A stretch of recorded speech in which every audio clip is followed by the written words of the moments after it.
Hello student, how are you? My name is Dr. Sandeep Chit and I am a teacher of biology. मैं आज आपको bio का पढ़ाने जा रहा हूँ class 12th first chapter reproduction in organism. ये चैप्टर बड़ा इम्पोर्टेंट है, इंट्रोडक्शन पार्ट है इसमें और बड़ी सारी चीज़ें आपको बताएगा कि 12th क्लास का जो एक फंडामेंटल बेसिक है वो इसी चैप्टर से स्टार्ट होता है। Regarding board exam, reproduction in organism एक बेसिक चैप्टर है। दूसरी बात, ये नीट के हिसाब से इसमें 3 और 4 क्वेश्चन तो आते ही आते हैं और आपने ध्यान रखना है जब भी आप 12th क्लास पढ़ रहे हैं या आप 11th क्लास पढ़ चुके हैं तो आपको नीट के माध्यम से पढ़ना है, नीट को देखते हुए पढ़ना है। तो ये चैप्टर आपके लिए बहुत अच्छा रहेगा अगर आप अच्छे तरीके से पढ़ोगे और मैं आपको अपनी पूरी हेल्प करूंगा आपके साथ, जितना हो सकेगा मैं आपको पर्सनली भी आपको आपकी हेल्प करूंगा। तो रिप्रोडक्शन की बात करते हैं। ये चैप्टर ऑर्गेनिज्म की बात है, रिप्रोडक्शन की बात है। आपको पता ही है कि कोई भी इंसान, ऑर्गेनिज्म या कोई भी जीव जंतु, छोटा हो बड़ा हो, प्रोटिस्टा हो, मोनेरा हो, बैक्टीरिया हो, फंगाई हो, कोई बड़ा एम्फीबियन हो, रेप्टाइल्स हो या ह्यूमन हो, वो तो रिप्रोड्यूस करता ही है ना, या नहीं करता है? बोलो मेरे प्यारे बच्चों, करता है या नहीं करता है? करता है। तो अब रिप्रोडक्शन से पहले हम थोड़ा सा बेसिक पे चले जाते हैं। इसमें क्या है कि आपको पता है हर इंसान, हर इंडिविजुअल, हर ऑर्गेनिज्म में एक लाइफ स्पैन होता है। और लाइफ स्पैन लाइफ स्पैन क्या चीज़ है? लाइफ स्पैन वो चीज़ होती है the duration between the life and death is life span. Okay, तो the duration between the birth and the death is the life span. और इसके बीच में आपकी बड़ी सारी स्टेजेस आती है लाइफ स्पैन के बीच में। आपको पहले मैं लाइफ स्पैन के बारे में थोड़ा सा इलेबोरेट करने की कोशिश करता हूँ। लाइफ स्पैन में पहली चीज जो आती है वो आती है यूविनैलिटी। फर्स्ट जो आती है वो आती है यूविनैलिटी, समझ रहे हो बात? यूविनैलिटी। सेकंड जो आती है वो आती है मैच्योरिटी।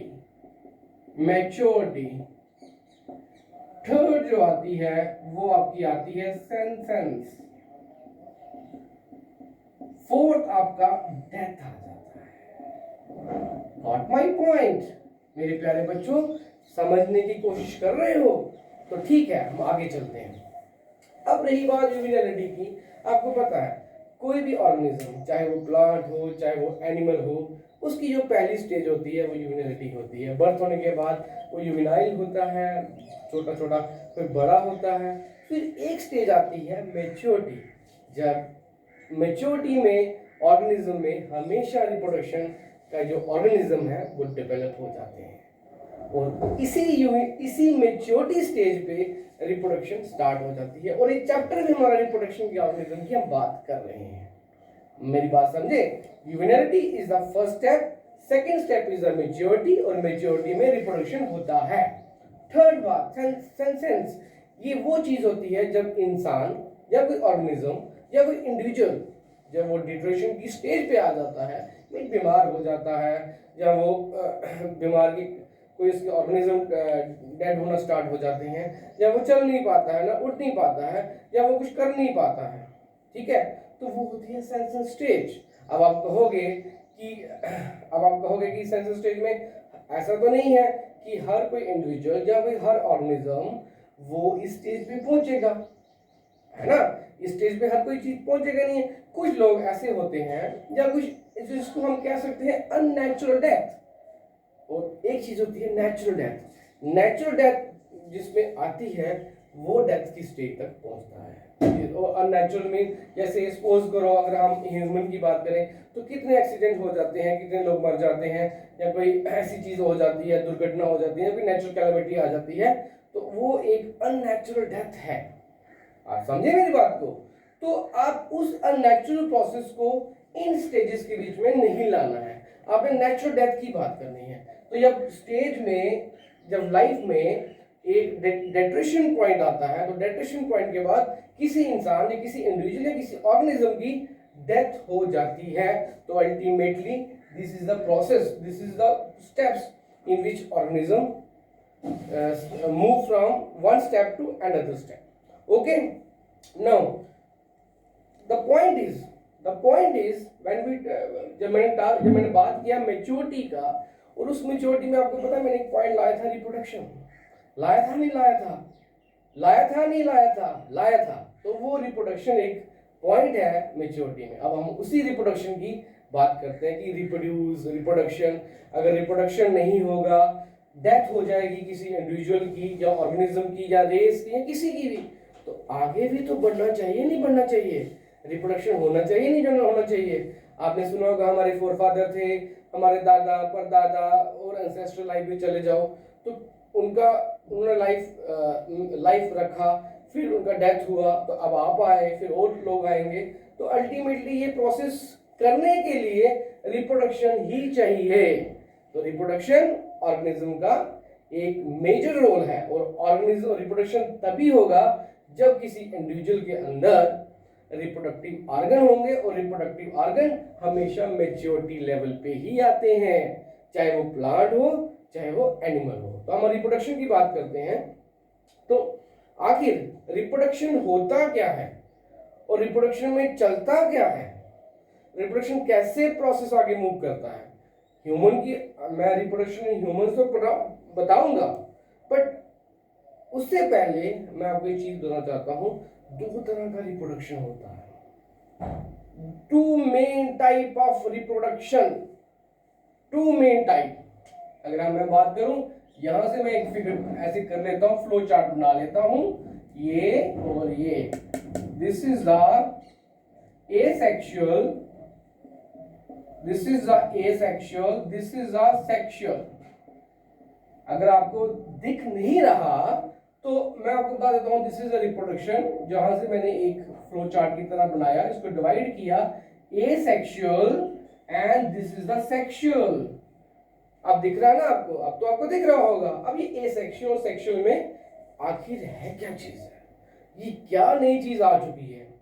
ठीक है, आपने 11th में थोड़ा बहुत तो बेसिक्स कंसेप्ट तो आपको आइडिया होंगे ही होंगे कि एसेक्सुअल क्या होता है, सेक्सुअल क्या होता है। अब एसेक्सुअल में एसेक्सुअल वाला सही होता है, सेक्सुअल वाला सही होता है? किसमें ज्यादा प्रोजेनी या किसमें ज्यादा ऑफस्प्रिंग्स मल्टीप्लाई करते हैं वो कौन सा होता है, और किसमें कम करते हैं वो कौन सा होता है? तो हम धीरे धीरे इस पे डिस्कस करने की बात करेंगे। रही बात, अब एसेक्सुअल है हायर ऑर्गेनिज्म। याद रखिए, हायर ऑर्गेनिज्म, चाहे वो ह्यूमन बीइंग हो, चाहे वो एम्फीबियन हो, चाहे वो रेप्टाइल्स हो, चाहे वो फिशेस हो, कुछ भी हो, हायर ऑर्गेनिज्म में सेक्सुअल प्रोसेस होता है। Higher organism, got my point?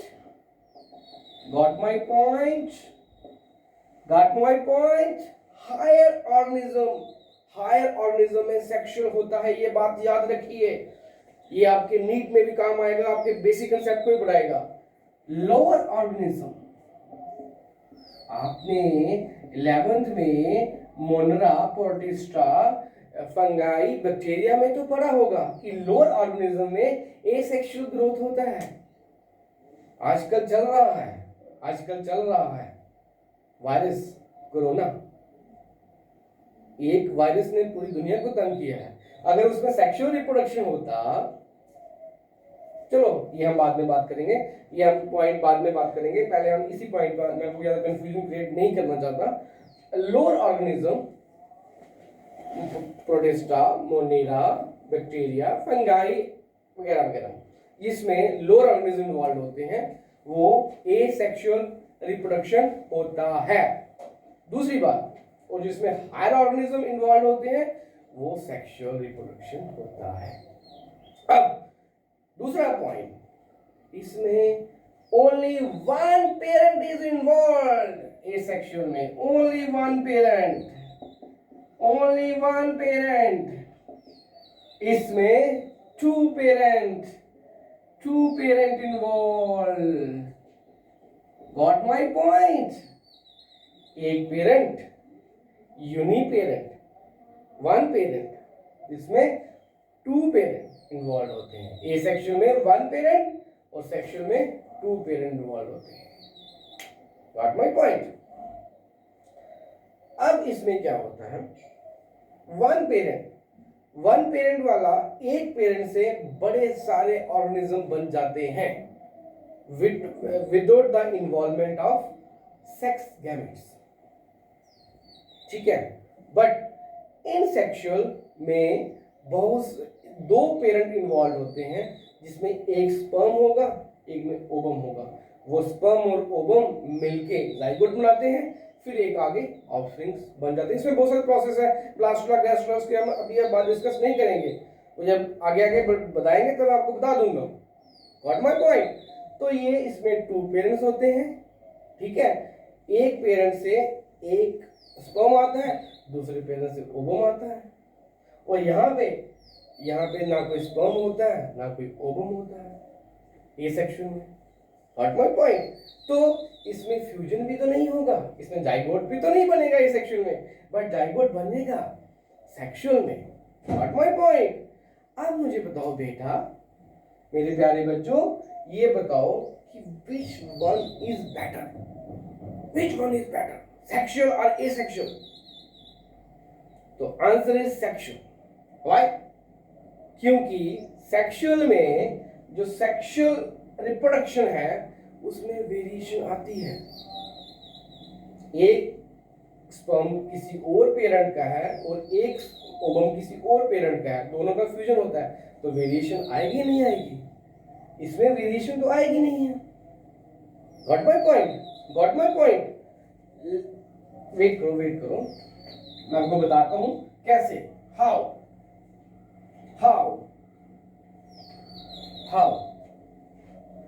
अब एक पेरेंट जैसा पेरेंट है वैसा ही ऑफस्प्रिंग होगा, और वो सेम कॉपी हो जाएगी, और वो बड़े सारे ऑफस्प्रिंग बन जाएंगे, but copy same genetic material होगा, कोई वेरिएशन नहीं होगा। एक पेरेंट था, अब जिसमें 2 पेरेंट हैं उसमें दोनों का जेनेटिक मटेरियल अलग अलग है, तो वेरिएशन तो आएगी ना।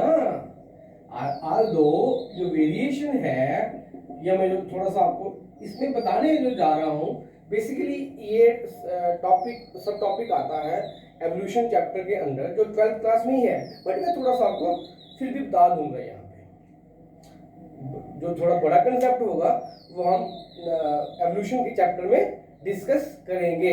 अब वेरिएशन क्या है? 2 पेरेंट का इन्वॉल्वमेंट हुआ, I am talking about sexual reproduction, 2 parent का इन्वॉल्व हुआ, 2 जेनेटिक मटेरियल का फ्यूजन हुआ, तो वेरिएशन आएगा। And variation is the raw material for the evolution. अब इसी वेरिएशन से एवोल्यूशन होगा। although evolution is a chapter of class 12th, तो इसी वेरिएशन से एवोल्यूशन होगा। तभी तो आपने देखे होंगे सैकड़ों हजार साल पहले जो चीजें पैदा हुई थी उसमें धीरे धीरे वेरिएशन आया, फिर वेरिएशन एक रॉ मटेरियल बना, उससे बहुत सारे ऑर्गेनिज्म इवॉल्व हुए अकॉर्डिंग टू क्लाइमेटिक फैक्टर्स। उसमें आपका एनवायरनमेंट फैक्टर्स सारे प्ले इंपॉर्टेंट रोल करते थे। ठीक है ना? तो variation lead to evolution. Now, okay, got my point. So no variation in asexual reproduction and variation in sexual reproduction. अब आप इसमें देखो, no variation, ये variation and variation is the raw material for the evolution. अब आप कहोगे, मेरे से क्वेश्चन पूछोगे कि आखिर एसेक्सुअल ऑर्गेनिज्म के अंदर जो एसेक्सुअल वाले ऑर्गेनिज्म है, मीन लोअर ऑर्गेनिज्म है, उसमें भी तो चेंजेस आती हैं, उसने भी तो दुखी किया होता सबको, वो भी तो इवॉल्व हो रहे होते हैं, वो तो इवॉल्व हुए हैं नहीं हुए हैं, है ना? उसमें म्यूटेशन हो जाता है, तभी वो थोड़ा उसमें चेंजेस आती हैं। आल्दो जो मेन जो चीज है वेरिएशन से जो एवोल्यूशन आएगा वो सेक्सुअल रिप्रोडक्शन में आएगा। Got my point? So another point is, जो आपको मैंने पहले बता दिया गया कि इसमें number of organism, number of organism और ऑफस्प्रिंग कह सकते हो आप बनते हैं, इसमें बड़े कम ऑफस्प्रिंग बनते हैं। गॉट माय पॉइंट और नॉट? तो इसमें बड़े ऑर्गेनिज्म बनते हैं या बड़े ऑफस्प्रिंग बनते हैं लोअर ऑर्गेनिज्म में, जिसमें एसेक्सुअल रिप्रोडक्शन हो रही है, और सेक्सुअल रिप्रोडक्शन में ऑर्गेनिज्म बड़े लेटर, बड़े कम बनते हैं। आपने देखे होंगे, ह्यूमन में देख लो 2-3 बच्चे, रेप्टाइल्स में देख लो, एम्फीबियंस में देख लो, हायर ऑर्गेनिज्म देख लो, और सेक्सुअल रिप्रोडक्शन देख लो, सॉरी एसेक्सुअल रिप्रोडक्शन के लोग देख लो, बैक्टीरिया देख लो, फंगाई देख लो, कितने हैं, कितने एकदम से पता नहीं कितने। अब घर छोड़ के जाओगे तो घर के अंदर आओगे तो फंगस जमी होगी, जमी होगी नहीं जमी होगी, है ना?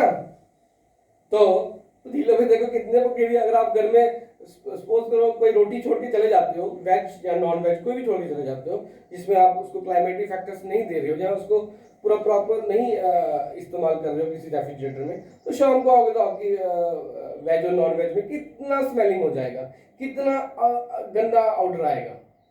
तो वो लोअर ऑर्गेनिज्म तो रिप्रोड्यूस करते हैं उसमें, करते ही नहीं करते हैं। सो ये मैंने आई टॉपिक आपको डिस्कस किया, मैं आपको लेक्चर दिया, इतना ही लेक्चर देना है। नेक्स्ट जो मेरा लेक्चर होगा वो हम एसेक्सुअल ओसेक्सुअल पहले हम डिस्कस करेंगे, एसेक्सुअल किस किस ऑर्गेनिज्म में होता है। ओके बच्चों, thank you, all the best.